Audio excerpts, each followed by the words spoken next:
30 વર્ષથી ઉપાડો લીધો છે કે વિકાસ થયો, વિકાસ થયો, વિકાસ થયો, વિકાસ થયો, પણ કોનો? તમે મને એમ કહો કે આ પિથલપુર ગામ છે, આજથી 15-20 વર્ષ પહેલા ગામમાં જેટલા માણસો રહેતા હતા એટલા જ અત્યારે રહેશે કે ઓછા રહેશે? હોય એવું કયો, ઓછા છે કે વધુ?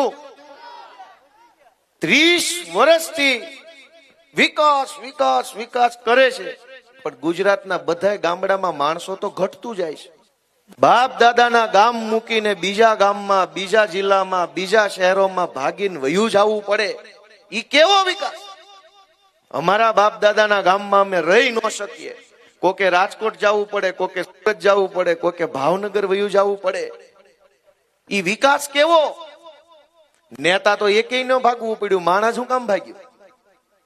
જે લોકો 30 વર્ષથી આ વિસ્તારમાં કે ગુજરાતમાં ભાજપના નેતા બનીને ફરે છે, એને ગામ નથી મૂકવું પડ્યું, એ ગામમાં જ રહે છે અને પોળા થઈને ફરે છે.